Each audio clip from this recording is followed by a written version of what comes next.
Hi everybody, today I want to talk about deer sanctuaries. I had some discussions with some clients recently about their sanctuaries where you always run into guys who say that they have a section on their property that they never step foot into. And I think that that's fine, except for the fact that that's not really necessary. And I also feel that you should be going into those areas in the off season, see what's in there, and make sure that they have a good place to spend the day. So I wrote down a few notes about deer sanctuaries as I'm thinking about it. Where you locate those should be, where you choose to put them or create them is in an already hard to hunt area. So you might already have a place that's up on the top of a ridge. You can't get up there without spooking deer. It might be next to a swamp where you can't get into it without making a bunch of noise. That could be why deer are already laying there, because people can't hunt there and they know where to go already. So that's an automatic sanctuary that you can maybe enhance a little bit, but you may not have to do anything other than stay out of it in hunting season. Every sanctuary ought to have some browse and safety. You have to have safety, number one, I would say. Number two would be browse, so that a deer can spend the whole day in one spot, get up, move around a little bit, grab some browse here and there, maybe a little water. What I would rather do is take a water hole, a tub, a la the Midwestern guys like Jeff Sturgis got me into using these water holes. I had some clients use Mr. Turtle pools in the past. It worked out really great. And then when I saw Jeff doing that agricultural water feeders and burying them, that works damn good, I'd have to say. What I'd rather see you do is take the sanctuary, let's say is up in here, maybe over here, there's a couple of them. Deer could travel to the food here, right? And you hunt here. That's my whole system in a nutshell right there. If you take a water hole and put it here, then hopefully deer that come out of here in the evening, since deer, we know that mature bucks really don't move much in the daylight at all. You may catch them right at sundown grabbing some water or heading towards that water. So you might be able to hunt here and here depending on wind. So anyway, that's water. And then, like I said, no need to stay out of that sanctuary zone.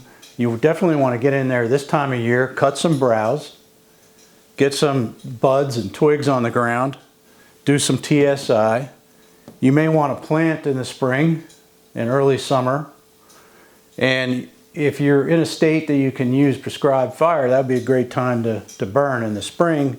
Let things green up and turn into great bedding sites.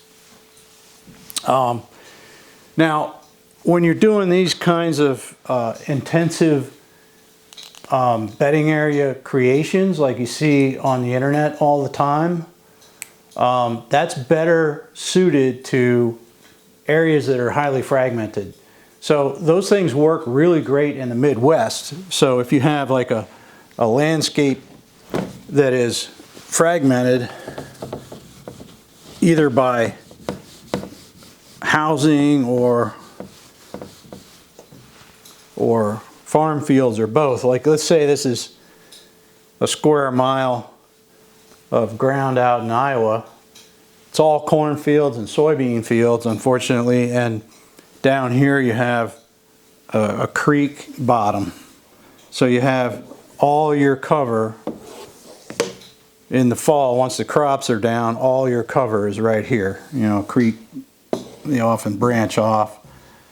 So it's real easy to pick your downwind approach, your downwind of the sanctuary, put a sanctuary here, do all kinds of chainsaw work and run mulchers through there in the brush, let's say, and you're going to have an automatic heavy deer use area in the hunting season. But here in Pennsylvania, it's a little bit tougher because we have vast hundreds of thousands of acres of timber, ridge and valley region, where the bucks come down generally in the evening, feed in the valley all night, and head back up to the ridge tops during the day. So if you created a really great bedding area with bedrooms and buck beds and all that crap, they're still going to walk right through there and go up to that ridge top. That's just all there is to it. You might be able to house a lot of does, which is not necessarily a bad thing. Having a lot of does on your property is not a bad thing. I don't care who says it. The more deer, the better, up to a certain extent. And I think what people are talking about when they say there's too many deer to attract bucks, there were some studies done where you had deer that are upwards of 75 to 100 deer per square mile. Well, that doesn't occur in Pennsylvania ever. So it might occur in one of those situations in the Midwest where all the crops come down, corn's down, the deer come out of the corn bedding and they're bedding in whatever brush is available. It might get a little crowded in there. Doesn't happen here in the mid-Atlantic. So another place that I like is swamps. I was down in Georgia recently, and I was working with a guy who he had a pretty much rectangular piece, and he had some fields here and some fields in here, a house here, and back here was swamp. Over here was clear cut growing back. Over here was a power line, actually, that was also swamp. And some more clear cuts.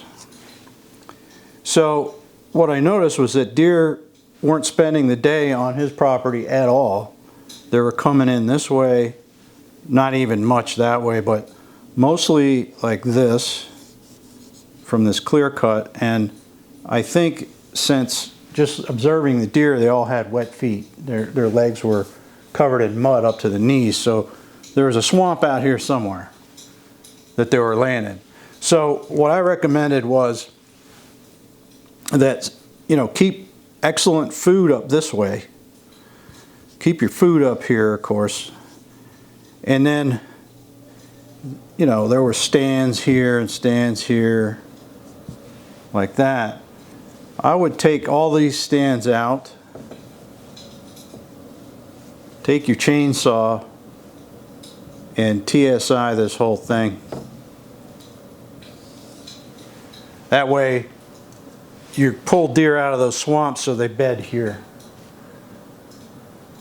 They don't necessarily want to go down in that muck, but they do because there's nobody hunting down there.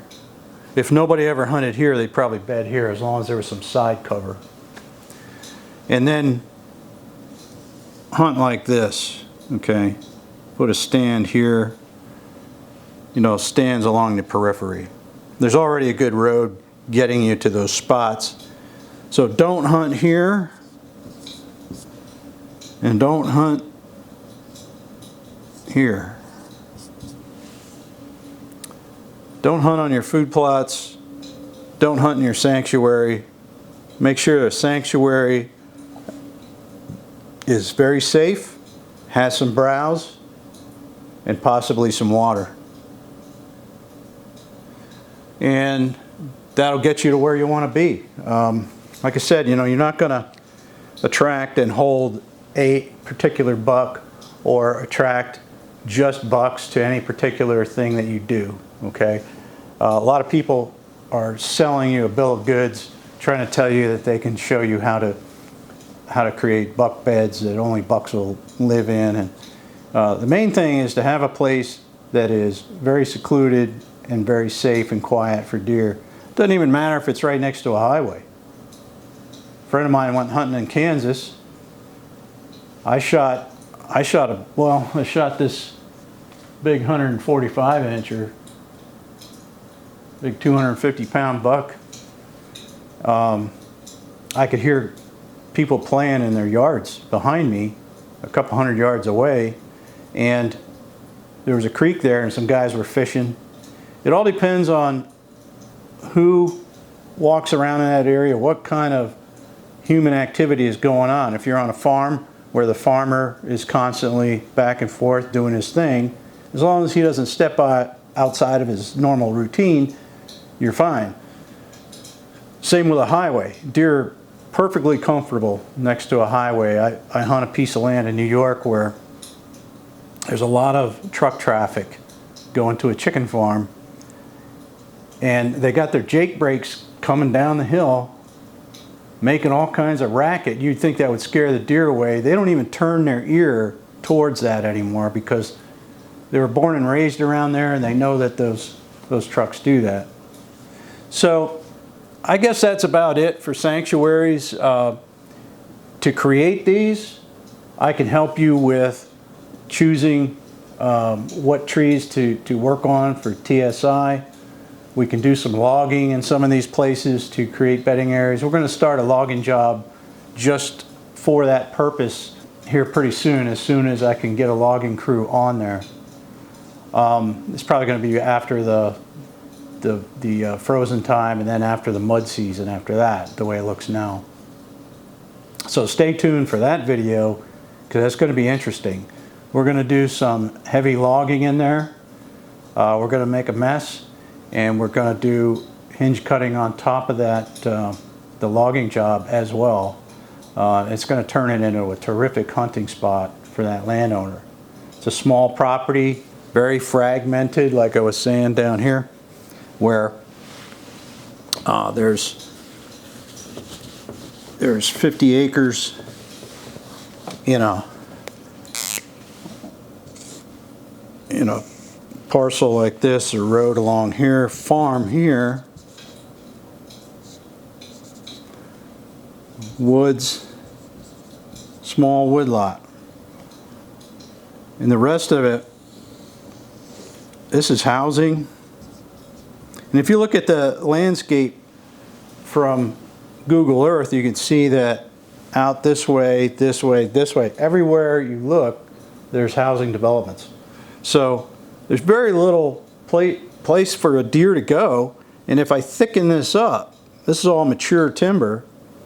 If I thicken this, create travel corridors, food down here, bedding up along the farm. Why do I put it there? Because it's uphill of the food. A deer can lay right here, and I'm going to draw a deer. I wish I could draw, I can't. So here's a deer. You could look here and look down you could lay here and look down this hill. Nothing's going to come from the farm. Danger doesn't come from there. Danger comes from here. So they can watch. Prevailing wind is kind of all over the place on this track, but it's generally this way.